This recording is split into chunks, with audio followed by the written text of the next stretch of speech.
a season, you will discover that the demons that walk in that corridor will begin to know that you are coming. And what they will do is that they will fight you out of that realm. The spirit realm is a very legalistic realm and a very treacherous realm. It's men walking on earth that thinks everything is a function of luck and chance. Jesus was 8 days old. They already saw his star and they knew this is a king. 8 days old. He was not related to anybody that looked big. In fact, he was in a manger. And the people that saw his star traveled for months to see him. That means before he was born, they already saw him. And does it not shock you that the people that saw him were not prophets? They were astrologers from the east.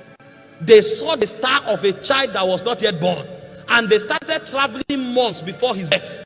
When they arrived, he was just 8 days old. And when they came, they said, where is the king that was born? We came to worship him. Who told you he's a king? Was he born in a palace? How did you know? You are the only one who don't know that they know men in the spirit. You are the only one who don't know that the stars of men speaks about them much more than their face. How did you know that he was a king? Where did you read it? How did you see it?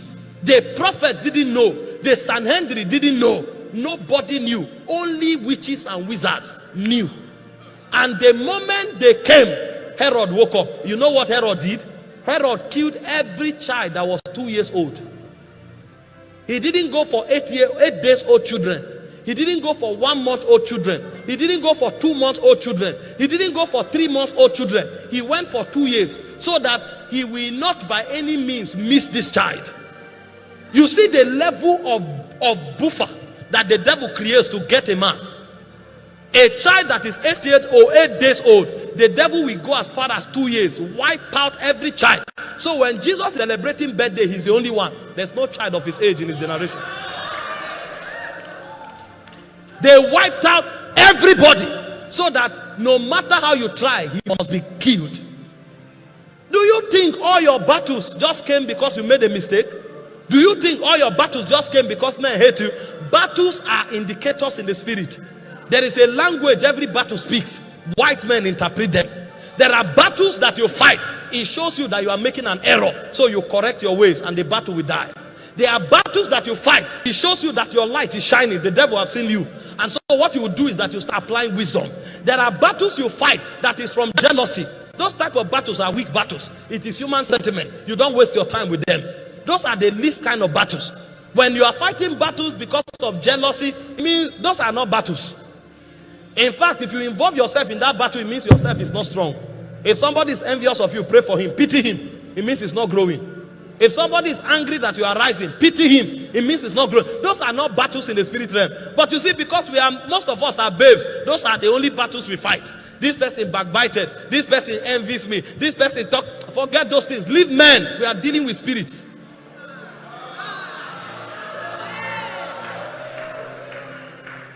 You woke up, all of a sudden, your car broke down. They are attacking you on your job. Your family, somebody is sick.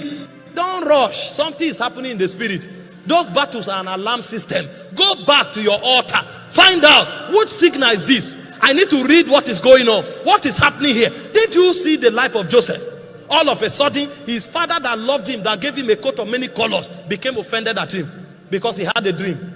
The same period, his brothers threw him into a pit. The same period, they sold him. It's a season waking up. A prince is about to rise. Your battles speak louder than the people who you are hearing. Every battle is a language. Discern it. When you discern it, your life will become a wonder to your generation. Because seasons comes with battle. This is why discernment is a must. There are some battles that come to distract you so that you can't pick signals. There are some battles that come to make you say things that will disqualify you. Did you read about Elijah? When Elijah was supposed to enter the zenith of his ministry, he said, I'm not better than my fathers. God said, really? Go now. The anointing that is on your life is enough for 3 people. Elijah alone carried the anointing of a prophet. He carried the anointing of 2 kings. But Elijah was troubled and he made a statement that he should not have made. Until he made that statement, God was working with him. I'm not better than my fathers.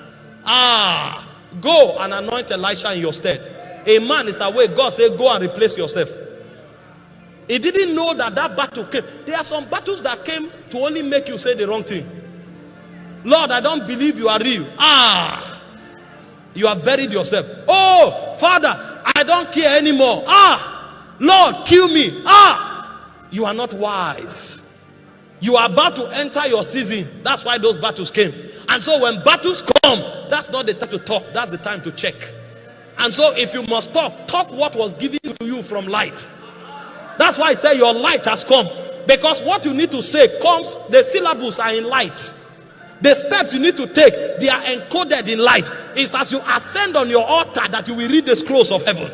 And so when you come out, when they think you will say, I'm finished, you say, when men are cast down, we are lifted. And then they are wondering, that's not what you are supposed to say. Yes, that's not what I'm supposed to say as a man, but I saw something in light.